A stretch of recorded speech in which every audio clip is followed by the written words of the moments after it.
शिव का सच्चा भक्त कौन? एक शिव भक्त की कहानी। एक नगर में भगवान शिव का एक भव्य मंदिर था, जहां हर वर्ष दूर दूर से भक्तजन शिव जी के दर्शन के लिए आते रहते थे। श्रावण का महीना था। दूर दूर से कांवड़िए कांवड़ लेकर भगवान शिव को जलाभिषेक करने आए हुए थे। मंदिर का परिसर भक्तों की भीड़ से भरा हुआ था। तभी अचानक आकाश में बिजलियां कड़की और सोने का एक थाल उतरा। उसी के साथ एक भविष्यवाणी हुई कि जो कोई भगवान शंकर का सच्चा भक्त और प्रेमी होगा, उसी को यह थाल मिलेगा। मंदिर के परिसर में उपस्थित सभी लोगों ने यह भविष्यवाणी सुनी। धीरे धीरे सभी लोग इकट्ठे हो गए। जो लोग मंदिर की व्यवस्था देखते थे, उन्हें तो पूरा विश्वास था कि यह थाल हमें मिलेगा, इसलिए वे सबसे आगे जाकर खड़े हो गए। सबसे पहले एक पंडित जी आए और बोले, देखिए, मैं प्रतिदिन महादेव का अभिषेक करता हूँ, अतः मैं ही भोलेनाथ का सबसे निकटवर्ती प्रेमी और भक्त हूँ, इसलिए थाल मुझे मिलना चाहिए। इतना कहकर पंडित जी ने थाल उठाया। जैसे ही पंडित जी ने थाल उठाया, थाल पीतल का हो गया। यह देखकर पंडित जी बड़े लज्जित हुए। उन्होंने थाल यथास्थान पर रखा और वहां से निकल गए। इसी प्रकार वहां उपस्थित सभी पंडितों ने खुद को आजमाया, लेकिन शायद उनमें से कोई भी सच्चा भक्त नहीं था। उन्हें भी थाल यथास्थान पर रखकर चले जाना पड़ा। इसके बाद उस नगर के राजा का आगमन हुआ। राजा साहब आगे आए और बोले, मैंने महादेव के मंदिर में बड़ी भारी दान दक्षिणा दी है, इसलिए यह थाल मुझे मिलना चाहिए। इतना कहकर राजा साहब आगे बढ़े और थाल उठाया। जैसे ही राजा ने थाल उठाया, थाल तांबे का हो गया। यह देखकर महाराज भी लज्जित हुए और थाल यथास्थान रखकर एक तरफ खड़े हो गए।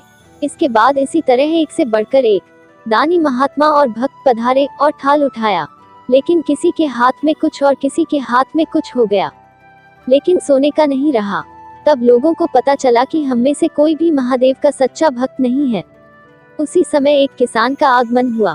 वो बेचारा महीनों बाद आज चातुर्मास के सोमवार के शुभ अवसर पर शिव जी के दर्शन करने आया था।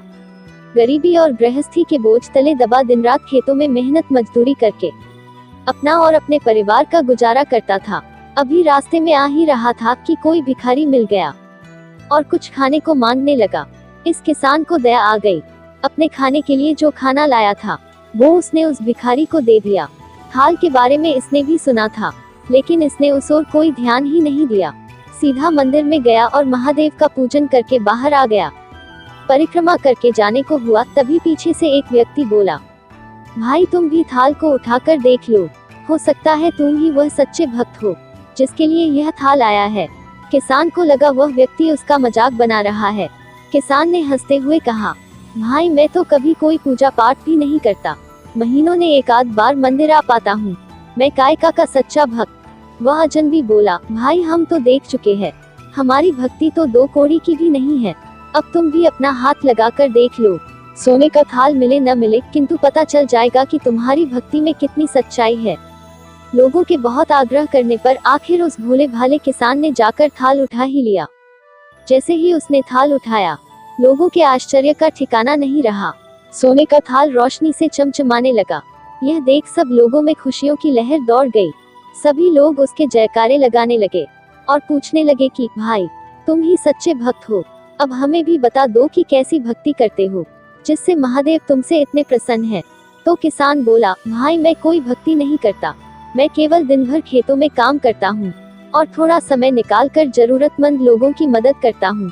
इसके अलावा मैं कोई विशेष कार्य नहीं करता।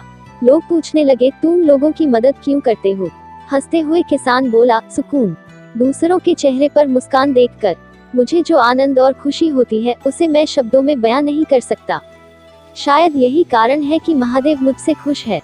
इसलिए दोस्तों, हमेशा याद रखें, सत्कर्म का आरंभ भी आनंद से होता है और अंत भी आनंददायक होता है। दुष्कर्म का आरंभ भी दुख से होता है और अंत भी दुखदायक होता है। आप सैकड़ों मील की यात्रा करके भी दूसरों का दिल दुखाते हैं, तो आपकी वह तपस्या, साधना और महादेव का दर्शन धूल के बराबर है। दोस्तों, आपको यह कहानी कैसी लगी?